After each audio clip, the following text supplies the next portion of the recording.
Hello everybody, welcome to the channel. My name is Jay God. In today's video, we're going to actually talk about the brand new Astro C40 controller. So keep in mind that this is not a sponsored video. I've actually also played with the Xbox Elite as well as the Scuf Vantage controller. So I'm going to be using those a little bit for comparison when I'm talking about this type of controller, since it is a controller with paddles. Also, just as a reminder, 83% of you that are watching this video are probably not currently subscribed. We are on the road to 50% subscribed. So if you help me out by hitting that subscribe button, liking the video if you enjoy it, it would be very appreciated. Thank you. Astro C40 controller. I already taken it out of the package. I'm going to show you exactly what comes in. You have a good idea of how it compares to all these other controllers. I do have an Xbox Elite controller, so you can see that I have that experience with that. I also have a Scuf Vantage controller, so you can go ahead and see kind of how that compares. And then we'll go ahead and look at, obviously, I've used the standard Xbox and PlayStation 4 controller. So with the Astro C40, when you open the package, you're going to end up with basically one of these little care package travel type packages. And when you open it up, you're going to have instructions and stuff like that. You don't really need to worry about it. The instructions is not too complicated, and I'll kind of walk you through some general stuff. For the most part, this is what you're going to get inside. You're going to get the little head, so you could actually swap out the sticks. Here's a little adjustment tool, so you can actually take off the faceplate, which I'm going to go ahead and show you. And then it also comes with a little USB stick that will plug into your PlayStation 4 as well as your PC. So that's not currently in here because I played with the controller. I actually had a little bit of experience with it. And then you also get a USB wire. So if you want to play wired or if you want to play wireless, you get that option. And this is probably what you'd use to charge a controller. So on the controller, you can actually see that there's 4 different places that you can actually unscrew. And I'll go ahead and unscrew those. They're not very tight or anything like that. But you just unscrew them. All 4. And then pretty much what will end up happening is then you can reorient the controller whichever way you like. So if you prefer the Xbox orientation or the PlayStation orientation, you can choose whatever works best for you. Personally, I'm a fan of the Xbox orientation. Everyone is to each their own. Obviously, there's no right and wrong. It just really comes down to what's more ergonomic. So right here, you can see the faceplate. And then what will end up happening is you can just pull right here and you can see it pulls all of them off. You can actually pull off the faceplate independently. And then these have these little grooves on them that you're able to it just kind of snaps into place. So it's not overly difficult. And that's pretty much how you can do it. So if you want to go ahead and swap out this part, you just pull it off. Put the D-pad in that left orientation, snap into place. And then you go ahead and grab the next one, put it back in the same spot. And then the faceplate will go on as so. It's pretty straightforward, pretty easy to use. And then you screw in the faceplate. I'm going to go ahead and swap them back to my normal orientation that I prefer. Obviously, everyone's different, so you got to do what works best for you. Definitely recommend trying out a different method. If you are getting this controller and you've never used the Xbox controller to mix it up, why not? You know, you have some pretty simple options here on the controller. On this side right here, you can see that there is a switch here, wired, wireless, so pretty straightforward there, nothing crazy. And then on this left side, you can actually have button layout 1, button layout 2. So pretty much that's all it is. And I'm going to show you how to remap these. On the back, you have what are called trigger stops. So what I'm going to do is lower this one, and you'll see how far this one lowers. So it lowers the full trigger, and you can see this one stops a little bit closer. So that difference is a little bit more of an advantage for semi-auto weapons if you're going to be using this in a first-person shooter, which more than likely you are, coming from my channel as a Call of Duty channel.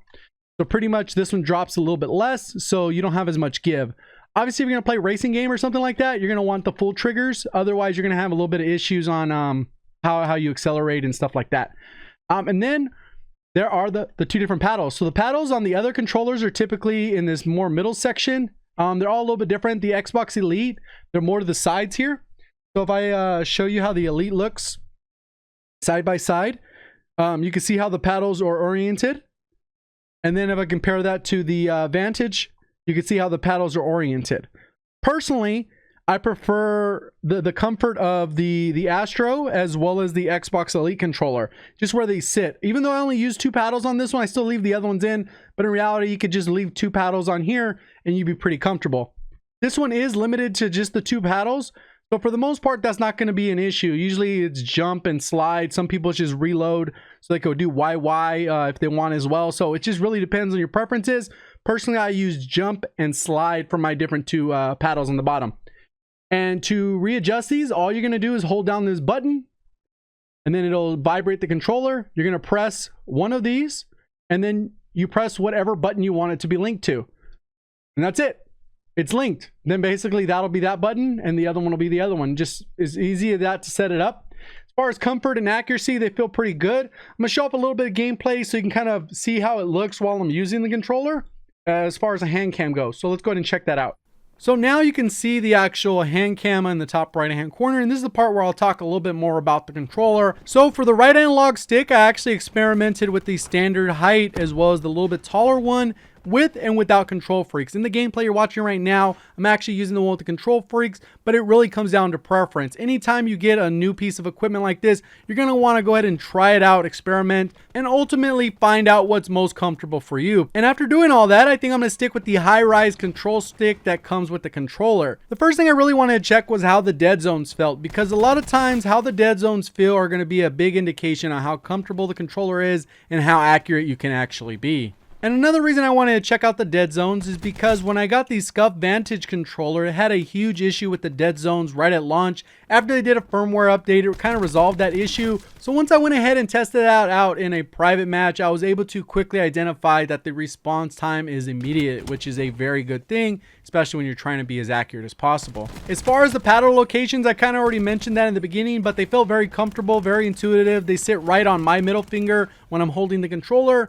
so it's very comfortable when I'm trying to press those paddles while also trying to aim down sight, jump, slide, all that good stuff, pulling the triggers and trying to engage in gunfights.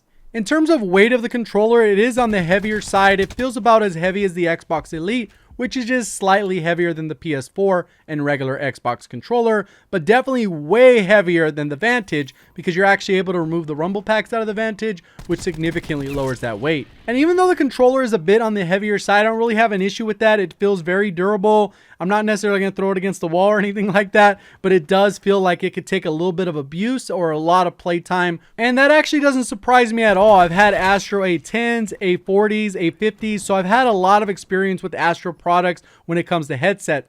I wasn't sure exactly how the controller would pan out. Obviously, this is a more of a high-end cost product, but it is very nice and very comfortable to use. So when comparing this to the other controllers I'd have, I would say it's pretty much tied with the Xbox Elite. The Vantage sits a little bit below that. That's a Scuf product. I haven't really tried the Scuf Impact or the other ones to really compare how those ones feel, but from what I've been told, those are better product than the Vantage controller, but it's kind of a wait and see on those types of things. Compared to a regular standard controller, obviously you're going to have the advantage of the paddles, but if that's the only reason you're getting this controller, I would probably advise against that. Personally, I get the controller because I'm a little bit older. I'm 31 years old. It's a little bit more ergonomic for me to actually control the buttons with my middle finger. And when I'm talking about ergonomics, I'm really talking about it being more comfortable than using bumper jumper or stick and move. When I used to use bumper jumper, stick and move, I'd only be able to play for about an hour and then my knuckles would start to hurt when I used bumper jumper. And then I end up wearing down the controller a lot when I was using stick and move. So by switching to a controller with paddles, I've been able to play for much longer. But there's a lot of products out there. There's a strike pack. There's other mod packs that you can buy that modify your controller.